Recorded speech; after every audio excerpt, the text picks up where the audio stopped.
అప్పన్న రామ్ చరణ్ మొదటి పాత్ర ఒక మామూలు రైతు కుటుంబంలో పుట్టిన యువకుడు. తన చిన్ననాటి నుండి అతనిలో ఉన్న న్యాయపరమైన ఆవేశం, కష్టపడే గ్రామ ప్రజల పట్ల నిస్వార్థ ప్రేమతో అతను ప్రజామిత్ర అనే పార్టీని స్థాపిస్తాడు.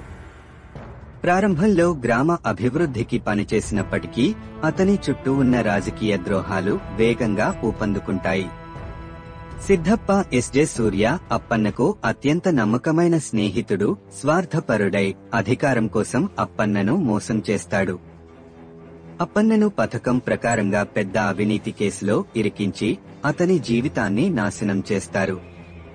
ఈ కుట్రకు రహస్య నడిపించేవారు మాత్రం అసలు కనిపించరు. గ్రామ ప్రజలు అప్పన్నను విశ్వసించకుండా అతని నుండి తిరగబడతారు. అప్పన్న అన్యాయంగా జైలుకి వెళ్తాడు. ఇది కథకు ప్రారంభ మాండవాన్ని తెరపై తెస్తుంది. సంవత్సరాలు గడుస్తాయి. అప్పన్న కొడుకు రామ్ నందన్, రామ్ చరణ్ ద్విపాత్రాభినయం. తండ్రి నుండి దూరంగా పెరిగి ప్రిన్సిపల్స్ తో కూడిన ఎన్నికల అధికారిగా ఎదుగుతాడు.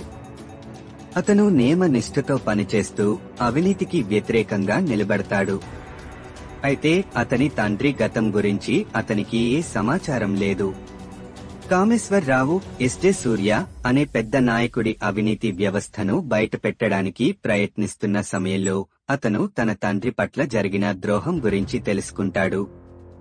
రామ్ నందన్ ఒక ఫైలును కనుగొంటాడు. ఇందులో అప్పన్నను నిందించడానికి వాడిన తప్పుడు సాక్ష్యాలు ఉన్నాయి.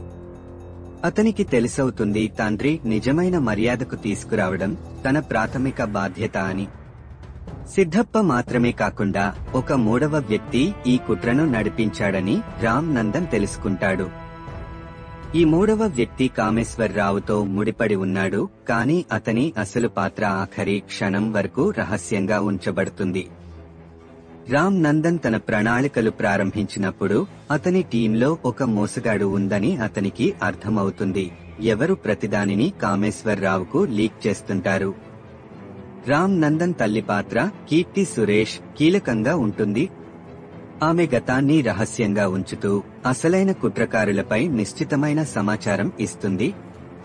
రామ్ నందన్ పెద్ద పబ్లిక్ ర్యాలీని నిర్వహిస్తాడు. అందులో తండ్రిపై జరిగిన అన్యాయాన్ని పబ్లిక్ డాక్యుమెంట్స్ ద్వారా రుజువు చేస్తాడు. చివరగా అతనికి తెలుస్తుంది తండ్రిని ద్రోహం చేసింది సిద్ధప్ప మాత్రమే కాదు, కామేశ్వరరావు మేనేజర్ అయిన ఆత్మీయుడైన మిత్రుడు కూడా ఉన్నాడు. తన ప్రణాళిక చివరి క్షణంలో మోసపోతుందనే అనిపించిన రామ్ నందన్ ఒక రహస్య వీడియో ద్వారా అప్పన్న మీద కేసు ఎలా తయారు చేశారో వివరిస్తాడు. జైలు నుంచి అప్పన్న తిరిగి వస్తాడు మరియు తన కుమారుడితో కలిసి రాజకీయం తిరిగి సమర్థవంతం చేస్తాడు. కథ ఒక న్యాయబద్ధ రాజకీయ వ్యవస్థ ఆవిష్కరణతో ముగుస్తుంది. రామ్ నందన్ ప్రజల కొత్త నాయకుడిగా నిలుస్తాడు. తండ్రి కలల్ని నిజం చేస్తూ కొత్త చరిత్రని రాస్తాడు. శంకర్ మరియు రామ్ చరణ్ కలయికలో రూపొందుతున్న సినిమా గేమ్ చేంజర్ ప్రస్తుతం తెలుగు సినీ ప్రపంచంలో అత్యంత ఆసక్తిగా ఎదురుచూస్తున్న ప్రాజెక్ట్. ఇది పొలిటికల్ యాక్షన్ థ్రిల్లర్ కింద తెరకెక్కుతోంది. ఈ చిత్రం శంకర్ దర్శకత్వంలో రూపొందుతున్న మొదటి స్ట్రైట్ తెలుగు సినిమా. అలాగే రామ్ చరణ్ రాజకీయ నేపథ్య కథతో తొలిసారి నటిస్తున్న ప్రాజెక్ట్ కావడం విశేషం. శంకర్ తన సినిమాల్లో సామాజిక సమస్యలను ప్రతిబింబిస్తూ పెద్ద తరహా విజువల్స్ మరియు బలమైన మెసేజ్లతో ప్రేక్షకుల గుండెల్లో నిలిచిపోయే సినిమాలు తీస్తాడు. ఇండియన్ ఐ, అపరిచితుడు వంటి చిత్రాలు శంకర్ ప్రత్యేకతకు నిదర్శనాలు.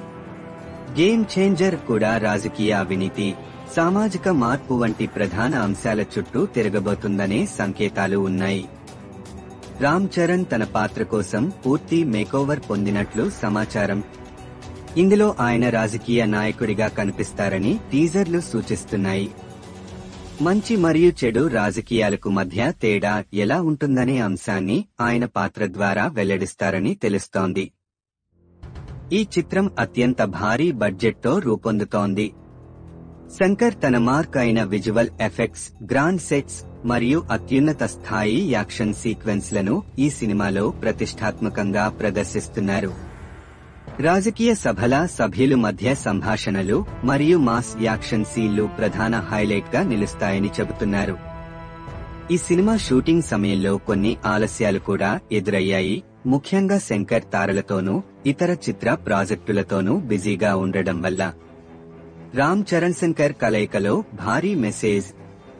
శంకర్ తన చిత్రాల్లో చూపించే సామాజిక అంశాలు, రామ్ చరణ్ మాస్ ఇమేజ్ మరియు అగ్రశ్రేణి కథనాలు ప్రేక్షకులను థియేటర్లకు ఆకర్షించనున్నాయి.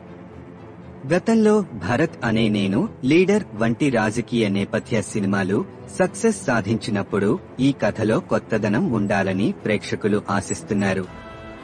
థమన్ అందిస్తున్న సంగీతం ఈ కథకు జోడించబోతున్న మేజర్ ఎలిమెంట్. శంకర్ సినిమాల్లో చివరి సన్నివేశాలు విభిన్నమైనవి, భావోద్వేగపూరితంగా ఉంటాయి. గేమ్ చేంజర్ ఈ నేపథ్యంలో సొసైటీకి గేమ్ చేంజింగ్ మెసేజ్ ఇవ్వబోతుందనే అభిప్రాయాలు వినిపిస్తున్నాయి. రంగస్థలం, ఆర్ఆర్ఆర్ వంటి చిత్రాల తర్వాత చరణ్ మాస్ మరియు క్లాస్ ఆడియన్స్ లో ప్రత్యేక గుర్తింపు పొందారు. శంకర్ మార్క్. శంకర్ ఎప్పుడూ తన కథలలో బలమైన కథనాలతో పాటు గుండెలను తాకే సందేశాన్ని జోడిస్తాడు. ఈ చిత్రం విజయవంతమైతే ఇది తెలుగు సినీ పరిశ్రమకు మరింత గొప్ప పేరును తీసుకురావడం ఖాయం. మీ అభిప్రాయాలను మాకు తెలియజేయండి. ఇంకా విశ్లేషణ లేదా ప్రాముఖ్యత గురించి చర్చించవచ్చా?